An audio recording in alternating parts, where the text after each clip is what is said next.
할렐루야. 오늘은 엘리야를 바탕으로 해서 은혜를 나누고자 합니다. 엘리야라는 이름은 여호와는 하나님이시다, 그런 의미가 있습니다. 그래서 여호와가 하나님이시다 그러면 그리고 달려오는 엘리야를 여러분 상상해 보십시오. 어렸을 적부터 엘리야는 그렇게 성장한 것입니다. 이 엘리야가 하나님의 사람이 되었는데, 사실은 엘리야가 역사에 큰 흔적을 남길 그런 좋은 조건, 집안, 학력 이런 것들이 없는 사람이었습니다. 왜냐하면 엘리야는 길르앗에 살고 있는 사람이에요. 길르앗이라고 하는 것은 저 국경선 깊은 산골 변방에 사는 거예요. 따라서 이 엘리야라고 하는 사람은 깊은 산골 시골 촌뜨기, 아버지 어머님도 알려지지 않는 집안이 변변찮은, 다른 사람은 아버지 어머님 이름이 언급되는데 엘리야는 부모님 이름도 소개되지 않을 만큼 집안이 변변찮아요. 그런 학력도 경력도 그의 집안에 대한 어떤 소개가 없는 것으로 보아서 그는 변방 산골짜기 촌놈, 별 볼 일 없고 어줍지 않고 하찮은 인물, 그렇게 생각해 볼 수 있습니다. 뿐만 아니라 그가 살던 시대는 북쪽 이스라엘 19 임금 가운데 가장 악명이 높은 임금 아합 왕 시대에 살았습니다. 따라서 그에게는 희망과 미래, 위대할 만한 어떤 배경도 없는 그런 버려진 아이와 같은 그런 사람이 엘리야다, 그렇게 생각해 볼 수 있겠습니다. 그 인생은 꿈도 꿀 수 없는 버려진 인생. 하지만 이 엘리야가 하나님의 사람이 되어 역사에 큰 흔적을 남기는 위대한 인생을 살게 되고, 오늘 우리들에게 교훈적인 그런 존경받는 큰 인물이 됐다는 것은 우리에게 좋은 인생의 교훈을 던져주고 있는 인물이다, 그렇게 생각해도 되겠습니다. 엘리야의 인생에 있어서 우리가 잊을 수 없는 사건들이 많이 있지만 그 중에 하나는 까마귀 기적. 그리 시냇가에 가면 살아서 나올 수 없는, 사람이 살 수 없는 그 골짜기. 그러나 하나님께서 까마귀를 통하여 먹여 살려주신 놀라운 기적을 체험했습니다. 또한 하나님께서 사르밧 과부의 집에 보내서 3년 6개월 동안 가물어서 임금까지도 신하를 데리고 물길을 찾아서 샘을 파리고 전국을 누볐건만 세상에 사르밧 과부의 집에 물통에 물이 남아있는 거예요.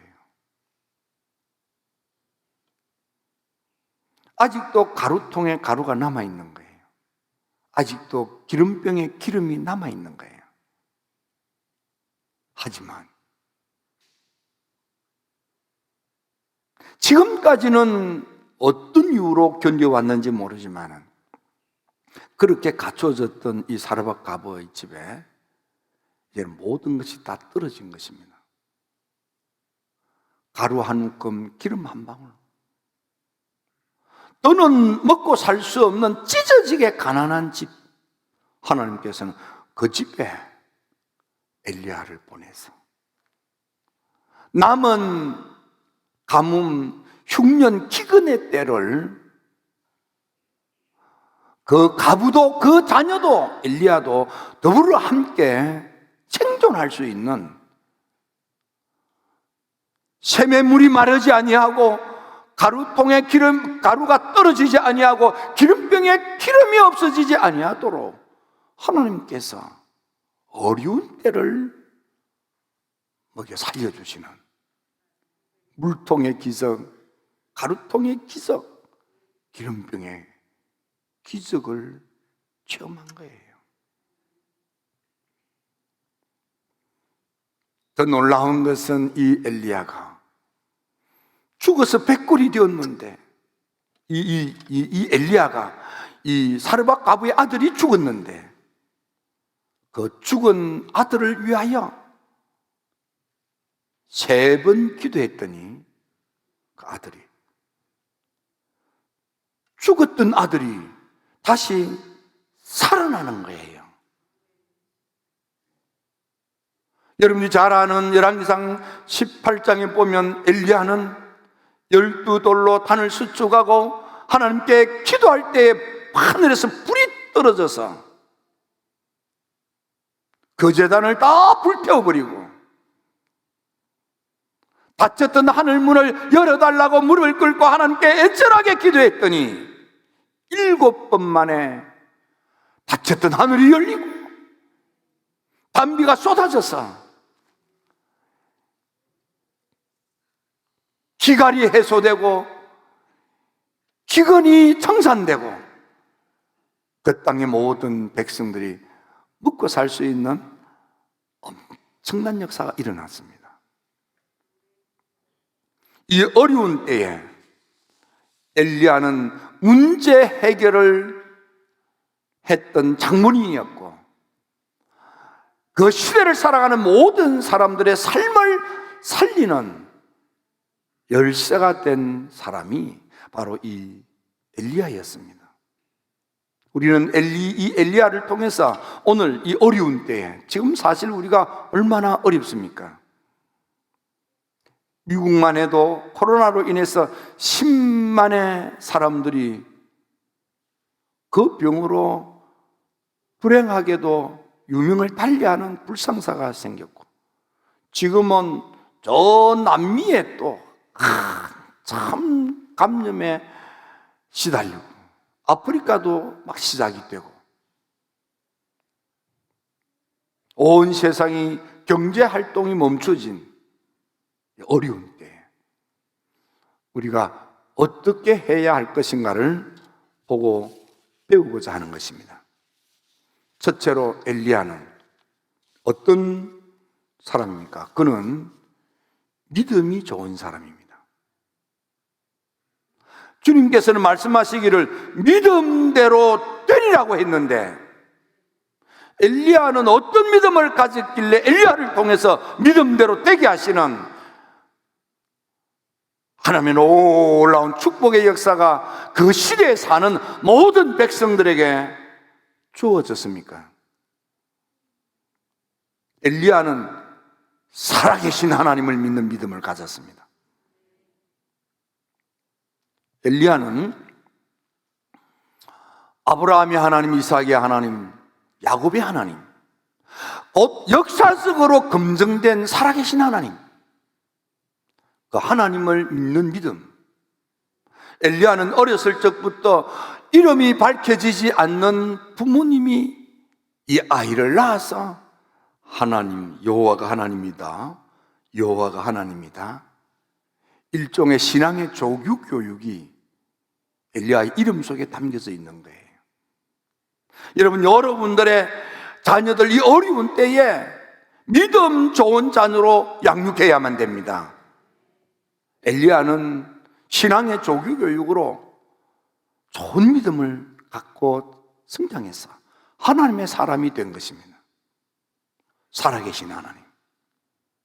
성경에 보면 마태복음 8장에 백부장이가 하인이 죽을 병에 들었습니다. 그가 예수님을 찾아와서 부탁을 드리자 예수님께서 이 백부장에게 말씀하시기를, 가라, 내 믿음대로 될지어다. 주님께서 백부장에게 너의 믿음대로 될지어다 말씀하시니 그 순간 그 시간에 죽어가던 하인이 고침을 받고 낫다 했습니다. 바로 이 백부장의 믿음, 하인까지도 살리는 믿음, 이 믿음이 바로 엘리야의 믿음인 것입니다. 마태복음 9장에 보면 혈루증을 앓던 여인의 이야기가 나옵니다. 그는 많은 것을 가졌지만 이 병을 고쳐보려고 백방으로 뛰어다녔. 치료비로 가진 그 많은 재산을 다 날려버리고 이제는 알거지가 된 것입니다.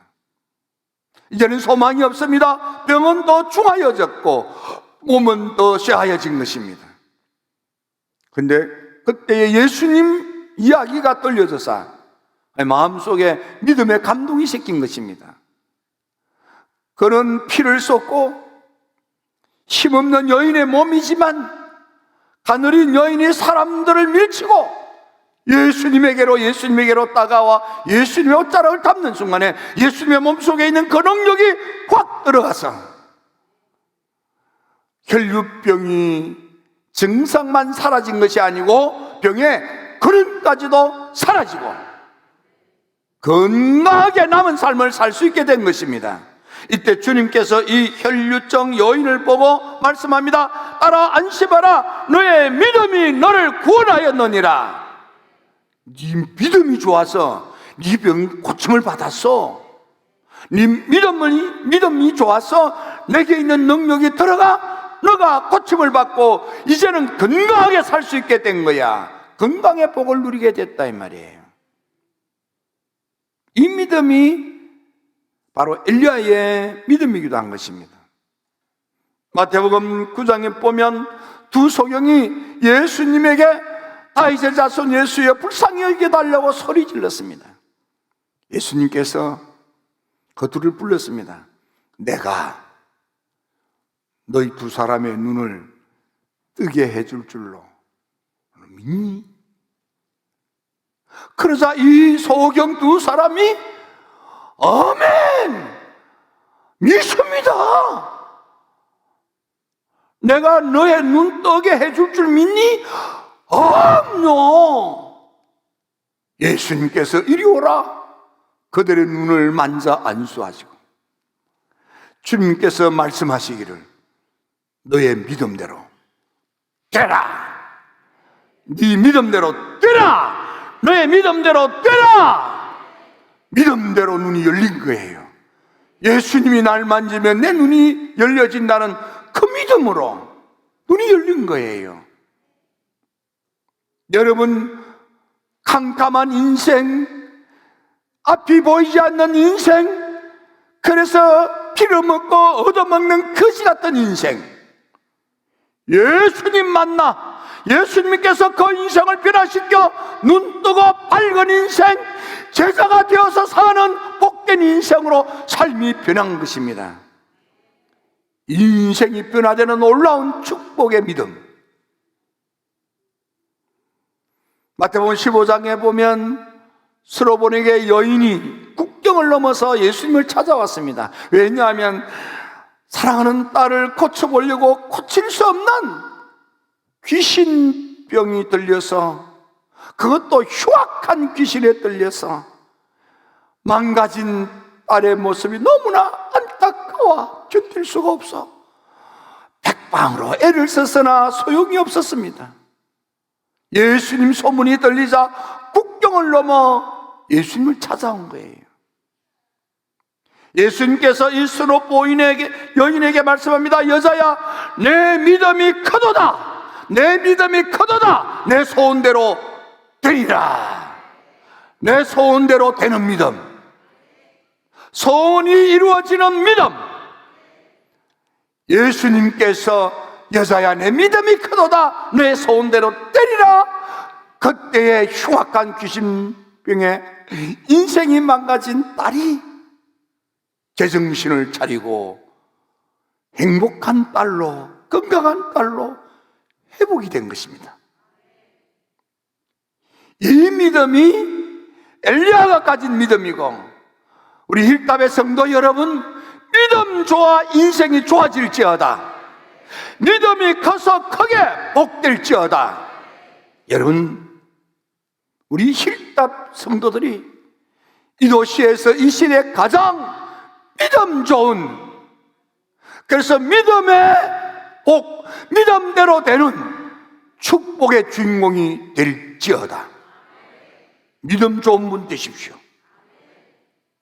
두 번째, 엘리야는 믿음대로 아멘, 믿음대로 순종, 믿음대로 행동한,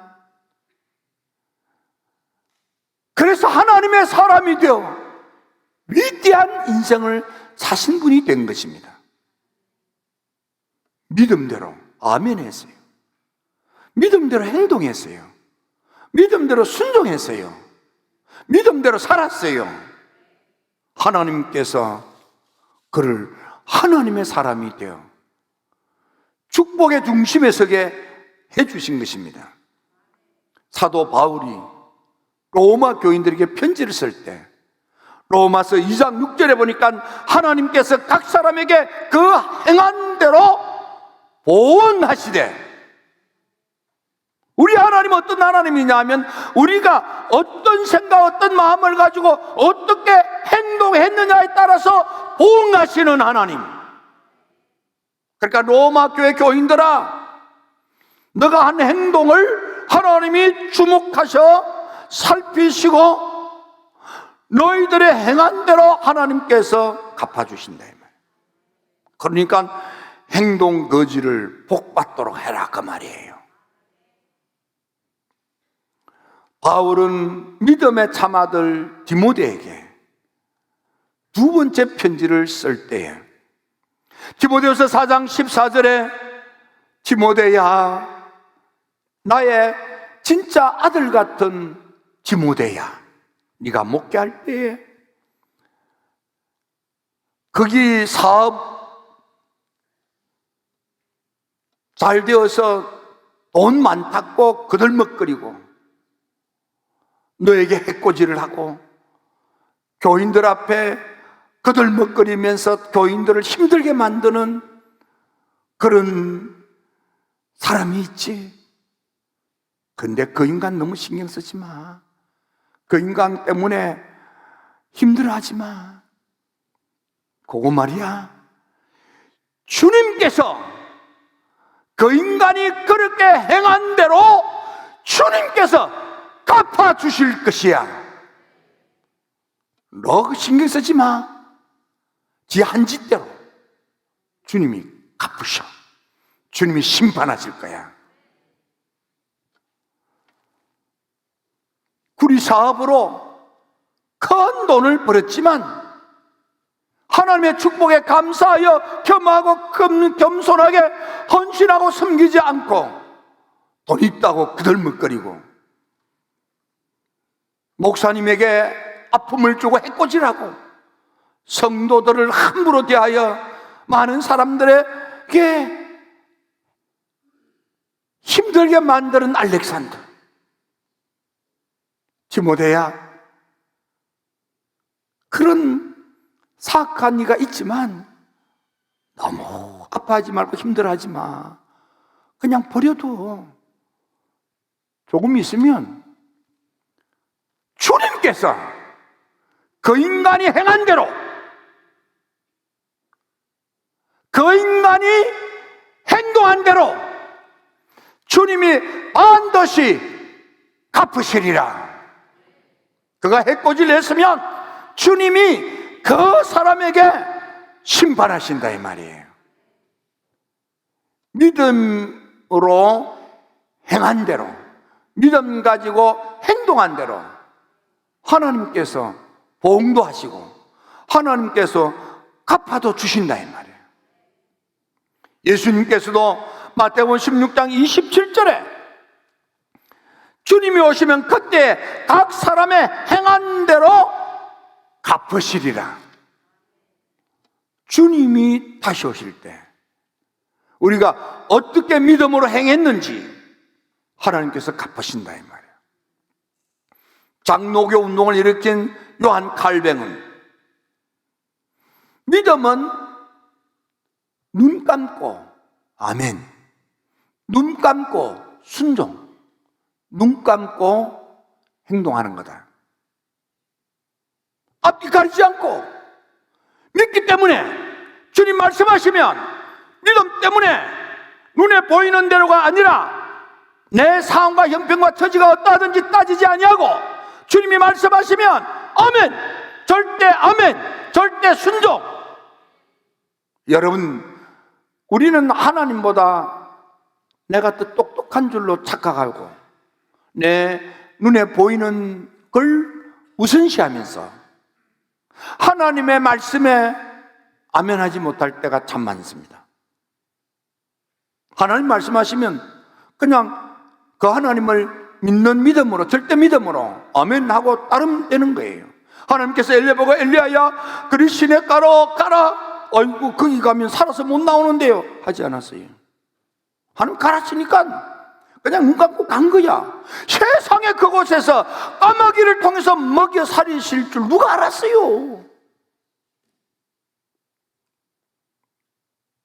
사르밧 까부집에 가라. 아이고 하나님 그래도 좀 등 비빌 때 있는 집에 가서 빌부터 먹고 살라고 그러지, 찢어지게 가난한 그 가부집에 가서 문디 콧구멍에 마늘 빼먹지. 어떻게 나를 보내도 말이야 그렇게 없는 집에 가서 빌부터 먹고 살라고 하십니까?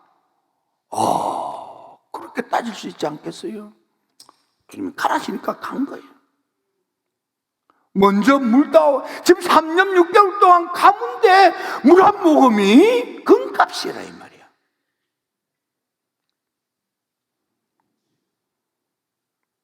마지막 남은 가루 한 움큼, 기름 한 방울, 이제는 굶어 죽을 수밖에 없는 그 딱한 처지에 있는 그 집에 먼저 물도 가지고 오는데 물만 가지고 오지 말고 떡도 가지고 오래. 세상에 얼마나 힘들었겠어요.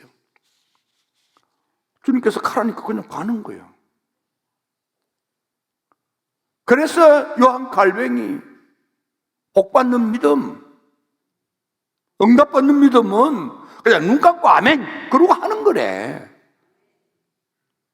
여러분, 두 눈 불끈 감고 아멘 하세요.